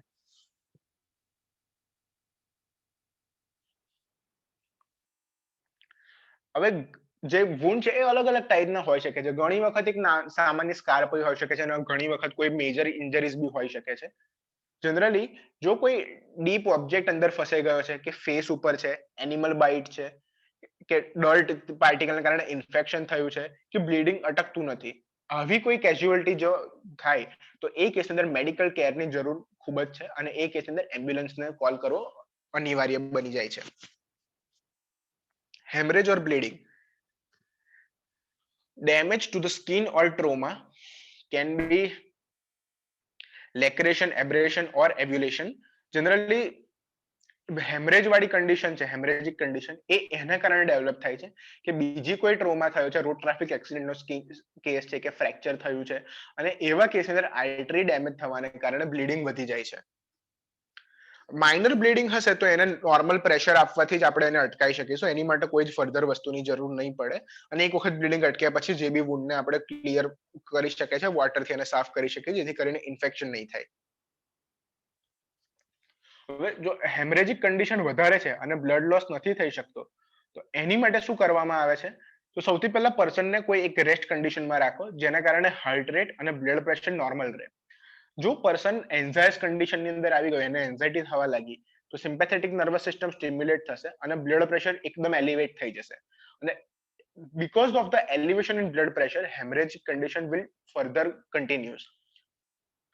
જનરલી કોઈ લિમ્બની અંદર કોઈ ઇન્જરી થઈ છે તો લિમ્બને એલિવેટ કરો, rise the injured લિમ્બ above the heart level two slow down the bleeding. Direct pressure આપો વિક્ટિમને જ્યાં આગળ બી ઇન્જરી થઈ છે, જ્યાંથી બ્લડ લોસ થઈ રહ્યો છે, તો જેના કારણે બ્લીડિંગને આપણે કંટ્રોલ કરી શકીએ છીએ.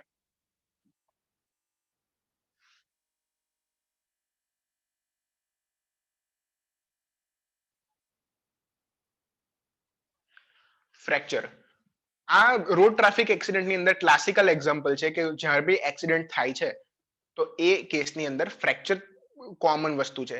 અથવા તો આપણે અવારનવાર રોજબરોજની ક્રિયા દરમિયાન પણ આ કદાચ થઈ શકે છે કે દાદરો ચડતા ઉતરતા કે ઓફિસની અંદર પડી જવાને કારણે કોઈ પણ કારણોસર બોન્સ ડેમેજ થાય છે, ફ્રેક્ચર થાય છે, બોન્સની અંદર ક્રેક થઈ જાય, તો એ ફ્રેક્ચર છે.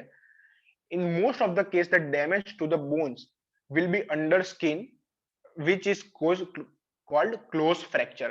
જનરલી એવું બહુ રેર કન્ડિશનની અંદર થશે કે બોન્સ છે એ સ્કિનને પિયર્સ કરીને સ્કિનમાંથી બહાર નીકળી જાય છે.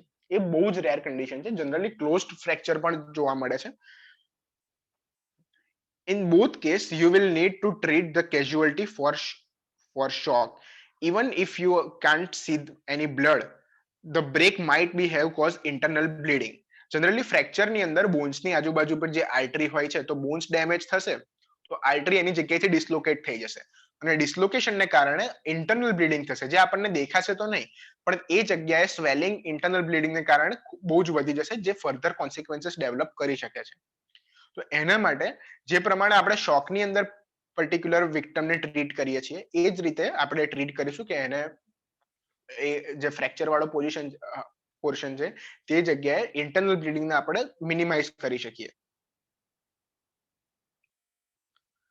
ફ્રેક્ચરના સાઇન્સ એન્ડ સિમ્ટમ્સ શું છે? હવે આપણે કદાચ દાદરા ચડતા ઉતરતા પડી ગયા અને આપણને જ ખબર નથી કે ફ્રેક્ચર થયું છે, તો ખબર કઈ રીતે પડી શકે? કઈ એવી સાઇન્સ છે? સૌથી પહેલા એ જગ્યાએ સ્વેલિંગ થશે, આપણે એને મૂવમેન્ટ નહીં કરી શકીશું, અનનેચરલ ડિરેક્શનની અંદર મૂવમેન્ટ થશે, ટ્વિસ્ટ કે બેન્ડ થયો હશે લેગ કે હેન્ડ, સ્ટ્રેન્થ નહીં રહે, હવે કોઈ કન્ડિશન છે તો એ એવું કહેવા માંગે છે કે પર્ટિક્યુલર એ જગ્યાની અંદર એ બોન્સનું ફ્રેક્ચર થયેલું હોઈ શકે છે. આ કેસની અંદર સૌથી પહેલા તો જો કોઈ એક્સટર્નલ ઇન્જરીઝ થઈ છે, એક્સટર્નલ વૂન્ડ છે, તો એને બેન્ડેજ આપો અને પ્રેશર આપો જેના કારણે બ્લીડિંગ ના થઈ શકે. અને ફ્રેક્ચરની અંદર આપણે જે પણ શોક માટેની વસ્તુને અપ્લાય કરતા હતા એ દરેક વસ્તુને આની અંદર ફોલો કરવાની છે. આ શું કર્યું છે આની અંદર આપણે સમજીએ. જનરલી ફ્રેક્ચરની અંદર મેઇન વસ્તુ છે કે જે બી જગ્યાનું ફ્રેક્ચર થયું છે, ફોર એક્ઝામ્પલ લેગની અંદર ફ્રેક્ચર થયું છે, તો એ ફ્રેક્ચર થયેલા પોર્શનને આપણે મૂવમેન્ટ અટકાવી દઈએ, એને રેસ્ટ આપીએ. તો rest, R for rest. Rest સૌથી પહેલી વસ્તુ છે જે આપણે પર્ટિક્યુલર એ એરિયા માટે કરવાનું છે. જો એકવાર એને રેસ્ટ મળશે, એ એરિયાનું મૂવમેન્ટ નહીં થાય તો ફર્ધર ઇન્જરીઝ નહીં થઈ શકે. બીજી વસ્તુ છે એલિવેશન. એલિવેશનને કારણે ધારો કે પગની અંદર કોઈ ફ્રેક્ચર થયું છે તો એને નોર્મલ ગ્રાઉન્ડ લેવલથી એલિવેટ કરો, જેના કારણે બ્લીડિંગ એ જગ્યાથી ઓછું થશે અને બ્લડ ફ્લો હાર્ટ બાજુ વધી જશે. પછી બરફ કે એવી કોઈ પણ ઠંડી વસ્તુ છે, ઠંડા પાણીથી એ ડેમેજ થયેલા ફ્રેક્ચર વાળા પોર્શનને ત્યાં આગળ પાણી આપો, જેના કારણે ત્યાંની જે બી આર્ટરીઝ હશે એ કન્સ્ટ્રિક્ટ થઈ જશે અને બ્લડ લોસ, એક્સટર્નલ બ્લડ લોસને આપણે અટકાવી શકીશું. અને ઈ ફોર ઇમોબિલાઇઝેશન, આપણે એને બાંધી દઈએ જે પ્રમાણે આ પિક્ચરની અંદર લેગને બાંધી દીધા છે, તો એ રીતે એ પોર્શનને બાંધી દેવાના, જેના કારણે એ પર્ટિક્યુલર જોઈન્ટ છે એ ઇમોબાઇલ બની જશે અને એના કારણે ફર્ધર ઇન્જરીઝને આપણે અટકાવી શકીશું. હવે આને આપણે કઈ રીતે કરી શકીએ છીએ? જો આપણે ઘરમાં હોઈએ કે કોઈ પણ એવી જગ્યાએ જ્યાં આપણને કોઈ બી હાર્ડ ઓબ્જેક્ટ મળી શકે છે, જેમ કે અહીંયા છત્રીનો યુઝ કર્યો છે, કોઈ લાકડાની કોઈ હાર્ડ લાકડું છે કે એવી કોઈ વસ્તુથી આપણે, હાથ રૂમાલ છે કે જે દુપટ્ટો છે, એવી કોઈ પણ વસ્તુ જે આપણને તાત્કાલિક તત્ક્ષણ મળી શકે છે, એનો ઉપયોગ કરીને એ પર્ટિક્યુલર જોઈન્ટને ઇમોબાઇલ કરી દઈએ, જેના કારણે ફર્ધર ઇન્જરીઝ નહીં થઈ શકે. તો કઈ કઈ વસ્તુ આપણે ધ્યાનમાં રાખી? RICE. સ્ટેપ બાય સ્ટેપ જોઈએ. રાઇસ વર્ડ ફ્રેક્ચર માટે હંમેશા યાદ રાખવાનો. આર ફોર રેસ્ટ, તો પર્ટિક્યુલર જોઈન્ટને રેસ્ટ આપી દો, જેના કારણે વધારે એની મૂવમેન્ટ નહીં થાય અને મૂવમેન્ટ નહીં થવાને કારણે ત્યાં આગળ બ્લડ સર્ક્યુલેશન અંડર કંટ્રોલ રહેશે. I for immobilization. તો પર્ટિક્યુલર જોઈન્ટ ને ઇમોબાઇલ કરી દો. જેમ આ રીતે છત્રીનો યુઝ કરે, છત્રીને રૂમાલ દ્વારા બાંધીને જે બી એનો ની જોઈન્ટ છે એને ઇમોબાઇલ કરી દીધો છે, અને એના કારણે ત્યાં આગળની આર્ટરી ડિસ્લોકેટ નહીં થાય, અને આર્ટરી ડિસ્લોકેટ ના થવાને કારણે ત્યાં આગળ ઇન્ટરનલ ઓર એક્સટર્નલ બ્લીડિંગને આપણે કંટ્રોલમાં કરી શકીશું. C four cooling. કુલિંગને કારણે આર્ટરીઝ હશે એ કન્સ્ટ્રિક્ટ થઈ જશે, અને આર્ટેરિયલ કન્સ્ટ્રક્શનને કારણે ત્યાં આગળ બ્લડ ફ્લો અંડર કંટ્રોલ રહેશે. અને ઈ ફોર એલિવેશન. એલિવેશન કરીશું તો એના કારણે આપણે એ જગ્યાનો બ્લડ ફ્લો કંટ્રોલમાં કરી શકીશું. બ્લડ વધારે હાર્ટ બાજુ મૂવ થશે, અને એના કારણે એ જગ્યાએથી બ્લીડિંગ થવાના ચાન્સીસ ઓછા થઈ જશે. ફ્રેક્ચરની અંદર મોસ્ટ કોમન કેઝ્યુઅલ્ટી ઓવર બ્લીડિંગને કારણે થાય છે, જેના કારણે હેમરેજિક કન્ડિશન ડેવલપ થઈ શકે છે. તો એને RICE, રાઇસ, ઇમોબિલાઇઝેશન, કુલિંગ અને એલિવેશન, આ 4 વસ્તુને આપણે ધ્યાનમાં રાખવાની છે. બર્ન્સ. હવે બર્ન્સ ની અંદર શું છે કે જનરલી કોઈ પણ જગ્યાએ જો દાઝી ગયા છીએ તો ઇલેક્ટ્રિકને કારણે રેડિયેશન ને થર્મલ કોઈ વસ્તુ એકદમ ગરમ વસ્તુને અડકી લીધું આપણે ભૂલથી, કે કોઈ જગ્યાએ ઘસાઈ ગયા રોડ ટ્રાફિક એક્સિડન્ટ ની અંદર, જો કોઈ સોફ્ટ સરફેસ છે આપણી એ રોડ પર ઘસાઈ જાય છે, તો એવા કેસની અંદર દાઝી જવાની કન્ડિશનની અંદર સ્કિનને ડેમેજ થયો હશે અને અલગ અલગ લેવલનો ડેમેજ થઈ શક્યો હશે. હવે એના પ્રિવેન્શન માટે કોઈ બી ઇક્વિપમેન્ટ છે, સન એક્સપોઝર છે એનાથી દૂર, બચ્ચા નાના જે ચિલ્ડ્રન્સ હોય એમને આપણે કહીએ કે ભાઈ ગરમ વસ્તુને તરત અડકશો નહીં, જેના કારણે તમે દાઝી જશો. Hire professionals for work dealing with like example electricity, like ઇલેક્ટ્રિકનું કોઈ બી ઇલેક્ટ્રિક રિલેટેડ કોઈ બી કામકાજ છે તો આપણે જાતે એને કરવાનું ટાળીએ અને કોઈ બી પ્રોફેશનલ વ્યક્તિને બોલાવીએ, જેના કારણે આવી કોઈ કેઝ્યુઅલ્ટી ના થાય. અને મેનેજમેન્ટ માટે એ જગ્યાએ તો બર્ન્સની અંદર સૌથી સારી વસ્તુ એ જ છે કે એ એરિયાને કૂલ ડાઉન કરો, જેના કારણે ફર્ધર ડેમેજ આને આપણે પ્રિવેન્ટ કરી શકીશું. તો બર્ન્સની અંદર 3 વસ્તુ ફર્સ્ટ એડ માટે યાદ રાખવાની છે: cooling under the water, or cover the burns, and call emergency assistant. Emergency child birth. Emergency child birth કોઈ પણ કન્ડિશનની અંદર આપણે એમને જઈ રહ્યા છે કોઈ ઓફિસની અંદર, અથવા તો આપણા ઘરે જ કદાચ કોઈ આવી કન્ડિશન બની શકે છે, કે કોઈ રસ્તા પર ક્યાંય બી આવી કોઈ કન્ડિશન, ઇમરજન્સી ચાઇલ્ડ બર્થ વાળી કન્ડિશન જો જોવા મળી રહી છે અને આજુબાજુ કોઈ જ મેડિકલ પ્રોફેશનલ હાજર નથી, તો એની અંદર આપણે કઈ કઈ વસ્તુ ધ્યાનમાં રાખવાની છે? સૌથી પહેલા તો કે એમ્બ્યુલન્સને કોલ કરેલી હોવી જોઈએ કોઈ બી આપણે ફર્ધર પ્રોસેસ ફોલોઅપ કરીએ પહેલા, જેથી કરીને આપણે જે બી બેબી ડિલિવર થવાનું છે એ અને જે બી મધર છે એ બંનેને પ્રોફેશનલ ટ્રીટમેન્ટ ઓલરેડી આપણે એની માટે અરેન્જ કરી દીધી હોય. અનનેસેસરીલી કોઈ બી ક્લોથને રિમૂવ કરવાની જરૂર નથી, કારણ કે આપણે વિક્ટિમની પ્રાઇવસીને પણ પ્રોટેક્ટ કરવાની છે. બેબીને બહાર કાઢતી વખતે જનરલી જે બી લેડી છે એ એવું બોલશે કે બેબી ઇઝ કમિંગ આઉટ. એને જે બી લેડી છે એને ફીલ થશે એ વસ્તુ કે બેબીની ડિલિવરી થઈ રહી છે. તો એ જ કન્ડિશનની અંદર આપણે એબ્ડોમિનલ જે પેલ્વિસ એરિયા છે જે ફિમેલ્સમાં, એને પુશ કરવાનો ટ્રાય કરવાનો, જેના કારણે બેબીની ઇઝીલી ડિલિવરી થઈ શકે છે. અને જેવું એક વખત બેબીની નોર્મલ ડિલિવરી થઈ જશે તો મેઇન જોવાની વસ્તુ આમાં એ છે કે અમ્બલિકલ કોર્ડ જે હોય છે, જે આપણે મૂવીઝની અંદર પણ ઘણી બધી વખત જોયું હશે કે એક જે આમ નળી જેવી વસ્તુ હોય છે જેને પછી ડોક્ટર કાપી લે છે, એ ગળાની આજુબાજુ વીંટળાયેલી ના હોવી જોઈએ. જો એ વ્રેપ થઈ ગઈ હશે નેકના રીજનની અંદર તો બ્રીધિંગ એરવેને બ્લોકેજ કરી દેશે. હવે આપણે એ જોવાનું છે મેઇન કે જે બી બેબી ડિલિવર થયું છે એનું બ્રીધિંગ અને સર્ક્યુલેશન નોર્મલ થયું હોય. સૌથી પહેલા તો એને કોઈ ચોખ્ખા કપડામાં આપણે મૂકીશું અને એ ધ્યાનમાં રાખીશું કે બેબીનું જે માથું છે, જે હેડ વાળો રીજન છે, એ બહુ જ નાજુક હોય છે, તો એને પ્રોપર સપોર્ટથી પકડીશું. જો બેબી બ્રીથ નથી કરી શકતું તો mouth to mouth artificial respiration આપવાનો આપણે પ્રયત્ન કરીશું. આ કેસની અંદર આપણે હેનુજ મેન્યુઅરને ઓબ્વિયસલી ફોલો નથી કરી શકતા, એ માટે બેબીને આપણે mouth to mouth artificial respiration આપીશું. અને જે ટીવીઝ ની અંદર આપણે જોયું છે કે બેબીને પગથી પકડીને સ્લેપ કરવામાં આવે છે, આવું કોઈ જ નથી કરવાનું. આ એક બહુ મોટી ભૂલ છે, આવું કંઈ જ કરવામાં આવતું નથી. એટલે આવા કોઈ અખતરા કરવા પણ નહીં ક્યારે પણ જો આવી કોઈ કન્ડિશન ક્રિએટ થાય તો. અને જો પર્ટિક્યુલર જે બેબી ડિલિવર થયું છે એનું રેસ્પિરેશન નોર્મલ નથી રહી શકતું તો સીપીઆર ને ફોલો અપ કરીશું જેના કારણે આપણે એનું બ્રીધિંગ નોર્મલ કરાવી શકીએ.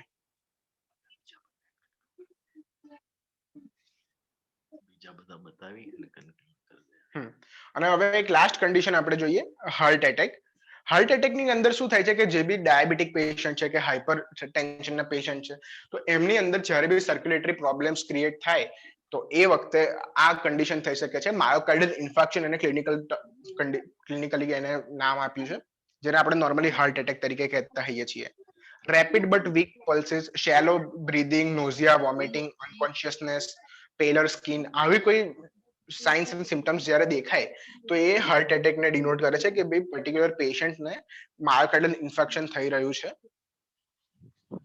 હવે જ્યારે પણ આવી કોઈ કન્ડિશન આપણને ડિનોટ થાય છે ફેઇન્ટિંગ ના કારણે કે ભાઈ હાર્ટ એટેક આવી કોઈ કન્ડિશન થઈ રહી છે તો એની માટે એના મેનેજમેન્ટ માટે સીપીઆર આપવામાં આવે છે. આ વર્ડ તમે ઘણી બધી જગ્યાએ જોયો હશે, મૂવીઝમાં બી જોયો હશે એવા કોઈ સીન કે જ્યાં આગળ પેશન્ટને સીપીઆર આપીને એને હાર્ટ એટેકથી આપણે બચાવી શકીએ છીએ. તો સીપીઆર નું ફૂલ ફોર્મ છે કાર્ડિયો પલ્મોનરી રિસેસિટેશન. તો આની અંદર મેઇન બે સિસ્ટમને રિસેસિનેટ કરવામાં આવે છે, એક કાર્ડિયક સિસ્ટમ અને પલ્મોનરી મીન્સ બ્રીધિંગ એરવે. તો બે વસ્તુ મેઇન ધ્યાનમાં રાખવાની છે કે સર્ક્યુલેશન નોર્મલ છે અને બ્રીધિંગ નોર્મલ છે. તો સીપીઆર કાર્ડિયો પલ્મોનરી રિસેસિટેશન. તો આનો હું તમને એક્સપ્લેન કરું એના કરતા વધારે સારું એ રહેશે કે એક વિડીયો તમને બતાવું કે જેની અંદર આ આખી કન્ડિશન બહુ જ સારી રીતે એક્સપ્લેન કરેલી છે.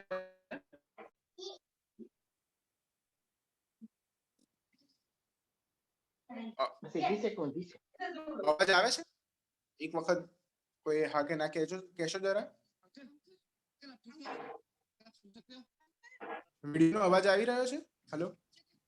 ના વિડીયો આવે છે, વોઇસ ઓછો છે. સૌથી પહેલા આવી કોઈ કન્ડિશન દેખાય તો એને બોલાવવાનો ટ્રાય કર્યો કે પર્સન જે કોન્શિયસ છે કે અનકોન્શિયસ છે એ ચેક કરવામાં આવી રહ્યું છે. એમણે એ નોટિસ કર્યું કે અંકલ છે એ કોઈ બી રિસ્પોન્સ નથી આપી રહ્યા. એટલે સૌથી પહેલા એમણે કેરોટિડ પલ્સ ચેક કરી જે ગળાના ભાગ આગળ ચેક કરવામાં આવે છે. બ્રીધિંગ ચેક કર્યું, ના તો કેરોટિડ પલ્સ મળી ના તો બ્રીધિંગ મળી. એટલે એમને ખબર પડી કે કાર્ડિયક અરેસ્ટનો કેસ છે અને સીપીઆર આપવું પડશે. હવે આ પોઝિશન જુઓ. આની અંદર શું કર્યું છે કે એનો એલ્બો જોઈન્ટ જે છે એ કોણી એની એકદમ સીધી છે અને ચેસ્ટના રીજનની અંદર એક્ઝેક્ટ ચેસ્ટના પોર્શનમાં એના હાથ આપેલા છે અને હવે એ કમ્પ્રેશન ચેસ્ટ કમ્પ્રેશન આપશે જે સીપીઆર ની અંદર જનરલી કરવામાં આવે છે. આપણે આની અંદર પોઝિશન અને એનું ટેક્સચર જોવાનું છે કે કઈ રીતે જે આ વ્યક્તિ જે સીપીઆર આપી રહ્યો છે કઈ રીતે આપે છે પ્રોસિજર આપણે જોઈશું. ચેસ્ટ કમ્પ્રેશન ની અંદર એની એલ્બોની મૂવમેન્ટ નથી થઈ રહી, એ શોલ્ડરના પ્રેશર થી ચેસ્ટ કમ્પ્રેશન આપી રહ્યો છે.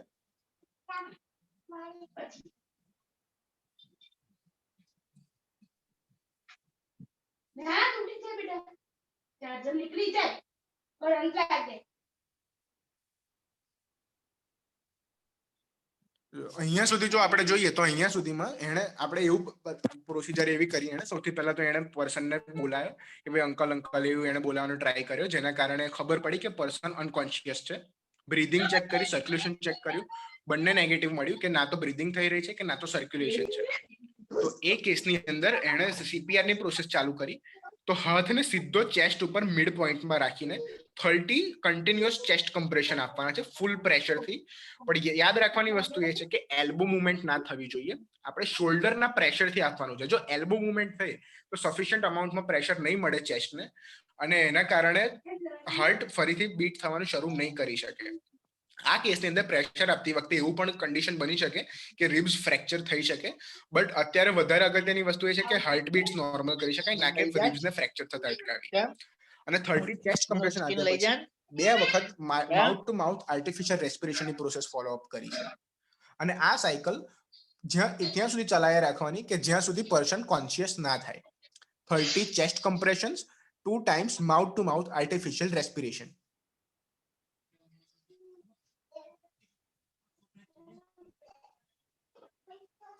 હવે બીજી વખત સાયકલ ચાલુ કરી કારણ કે પર્સન છે એ રિવાઇવ નથી થઈ રહ્યો.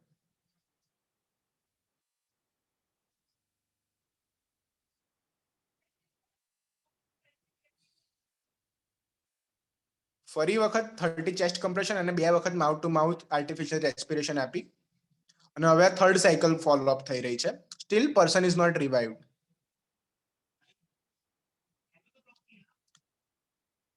હવે અહીં આગળ એરવે બ્લોકેજ હોવાને કારણે આર્ટિફિશિયલ રેસ્પિરેશન ફોલો અપ નતું થઈ શકતું. બી ચ્વિંગમ કે એવું કઈ વસ્તુ જ્યારે ગળામાં અટકી જાય તો એરવે બ્લોકેજને કારણે રેસ્પિરેશન આર્ટિફિશિયલ રેસ્પિરેશન આપવા છતાં પણ કોઈ ઇફેક્ટ ના થાય. તો એરવે બ્લોકેજ છે કે નહીં એ પણ ચેક કરવું જરૂરી છે.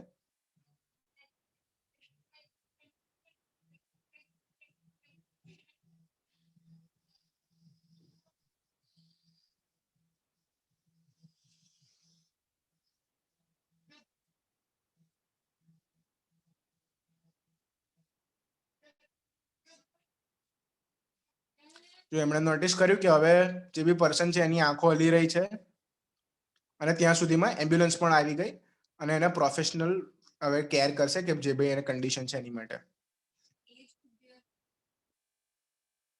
તો આ હતી આખી પ્રોસેસ સીપીઆર માટેની. કાર્ડિયાક એરેસ્ટ કોઈ પણ કન્ડિશનની અંદર જ્યારે થાય છે એ વખતે 30 ચેસ્ટ કમ્પ્રેશન્સ કઈ રીતે આપવાના? તો પર્સનને સુવડાવવાનો સુપાઇન પોઝિશનની અંદર ચેસ્ટના મિડલ પોર્શનની અંદર હાથ મૂકવાના, આપણા બંને હાથ એકબીજાની ઉપર જે હતા જે પ્રમાણે કર્યું હતું એ રીતે. એલ્બો જોઈન્ટની મુવમેન્ટ ના થવી જોઈએ અને ચેસ્ટ કમ્પ્રેશન્સ શોલ્ડરના પ્રેશરથી આપવાના. 30 ચેસ્ટ કમ્પ્રેશન્સ અને 2 વખત એના પછી mouth to mouth artificial respiration. અને આ સાયકલ ત્યાં સુધી ફોલો અપ રાખવાની કે જ્યાં સુધી કોઈ મેડિકલ પ્રોફેશનલ એ જગ્યાએ આવી ના જાય, આપણે કેઝ્યુઅલ્ટીને શિફ્ટ ના કરી શકીએ અથવા તો પર્સન રિવાઇવ ના થઈ જાય. આ હતું સીપીઆર. કે તો I guess we cover almost all major emergency conditions.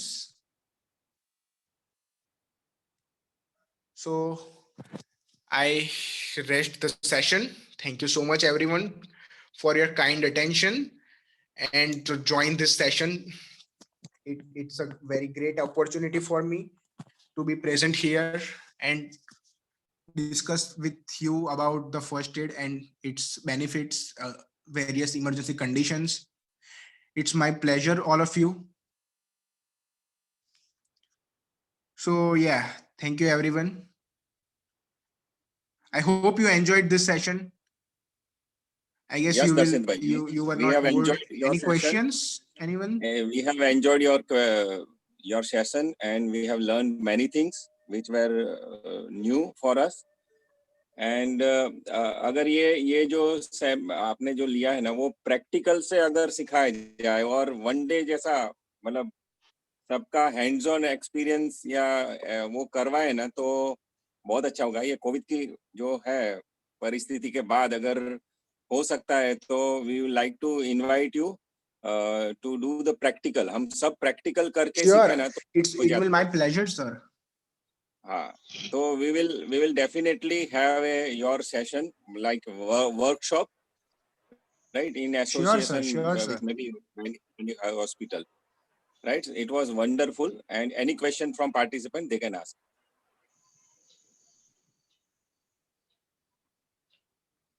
The another way of spreading this education, maybe there must be a lot of manual available, but if you can develop some more visualized and more perfect manual for it, maybe soft copy, and then we can go for a hard copy also if it is required. But if a soft copy is possible, right, you can develop, and with ISTD we can publish it also. Like it may be a digital publication, but we can. Sir, I got your point, sir. I got your point, sir. I will work on it and inform as soon as possible if I get something new about your point. And it's really very beneficial for all of us.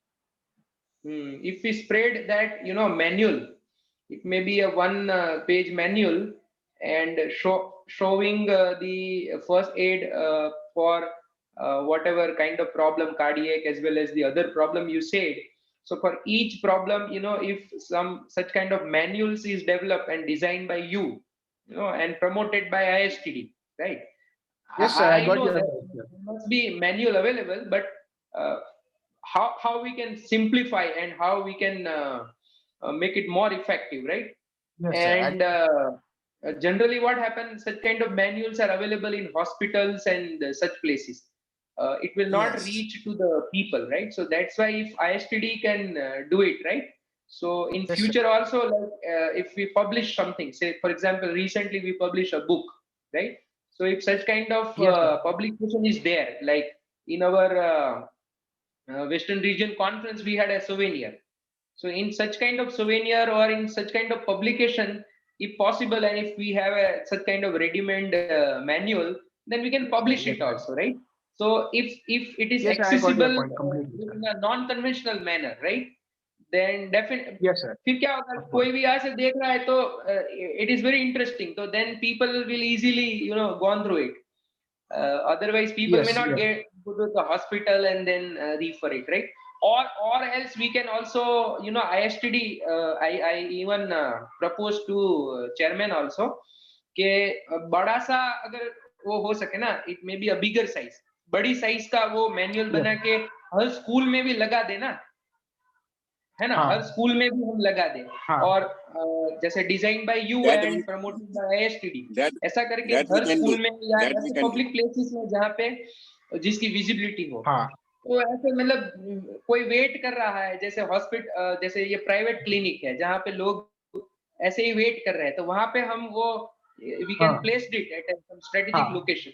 Yes, So sir. definitely it will be a very good training, because that demonstration is also itself is a training, right? Yes, sir. So I Because suggest that generally हाँ, yes sir, I got your point. Generally क्या होता है, knowledge सबके पास होता है लेकिन वो एक लिमिटेड सोर्स के अंदर एनक्लोज रहता है और एक्चुअली वो लोगों तक स्प्रेड नहीं हो पा रहा है.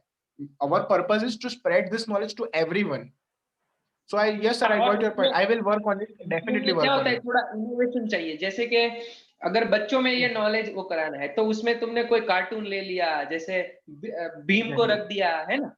तो वैसा Yes, अगर sir. किया जाए Yes, ना, sir. तो बच्चे हैं वो ऐसे देखते हैं, है ना? तो उस तरीके Yes, से sir. कोई इनोवेटिव वे में कि इस टारगेट ऑडियंस में से बच्चों को ये सिखाना है, तो जैसे भीम यूज कर Yes, लिया, है I ना? got your तो point, sir. We Yes, can sir. Take the help of the experts also, like graphic experts और जो भी एनिमेशन एक्सपर्ट्स, उसका भी हम हेल्प लेके वो करवा सकते हैं. और ऐसा अगर लिटरेचर अगर डेवलप हो गया, है ना, तो वो Yes, sir. अगर लोगों तक ये बात पहुंच सकती है. Otherwise it becomes too technical, you see. जैसे आपने Yes, sir. पूरा ये Exactly. सेशन लिया, but the moment you show the video, it actually become very live, Yes. right? Yes, sir. So Yes, sir. this thing is not a matter of presentation, but most of the time through visuals and videos, I think it will be more Yes, I got your point, sir. here it is okay, like we all are matured, so definitely our attention span will Yes, not sir. be hampered by boredom or something like that, right? But when Yes, we are sir. going to the mass, right, we have to see that how we can make it more simplified More as well easy. as Yes, sir. Yes, Yeah. sir. Yes, sir. It's a very good idea and a perfect initiative to develop the more knowledge to laymen about the first aid and its benefits. Because इसमें इन सब conditions में जीवन मरण का सवाल होता है.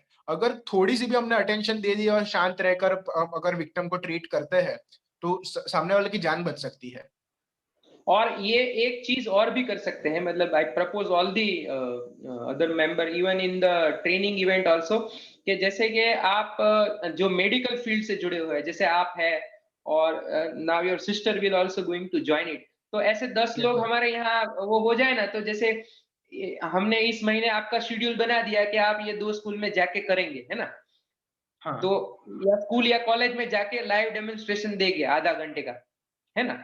Not lecture but you give a live demonstration. तो हमने ऐसा शेड्यूल बनाया कि एक साल में इतने स्कूल या वो कवर करने हैं हमें, जहां का टॉपिक ही यही है ना, कि फर्स्ट एड कैसे करना है. तो उसमें अगर बड़े से हॉल में किए, जैसे एडीआईटी जैसे इंजीनियरिंग कॉलेज में हमने किए, तो बड़ा कॉलेज है, तो 500 लोगों के सामने एक साथ हमने कर दिया है ना, तो it will be very good platform to do it. But we make Yes, a sir. Point कि भाई ये एक हमारे पास टॉपिक है और ये हमें जाके लोगों तक पहुंचाना है थ्रू ISTD। सही है sir, it's a very perfect initiative.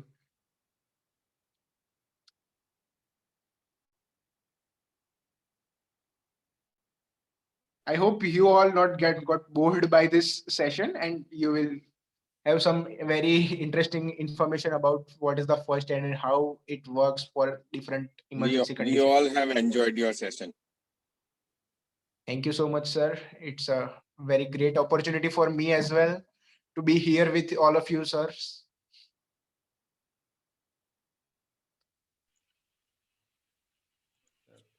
Darshit, Now good for evening. vote of thanks. Darshit, good evening. So it was great session by Darshit, as mentioned by Yagnesh sir and Raju sir. So I had not mentioned anything. And on behalf of ISTD Anand chapter, we thank you, Darshit, and we look forward more Thank you sessions so much, like guys. young bloods similar to Darshit, having different topics, right? So which we can everybody can learn. And as mentioned by Raju sir and Yagnesh sir, we'll try to have physical session as well of you on first aids, so that we can learn practically as well. Right. And we thank you all the participants who joined today for these sessions, and we look forward to see you next week, next Friday. Thank you very much.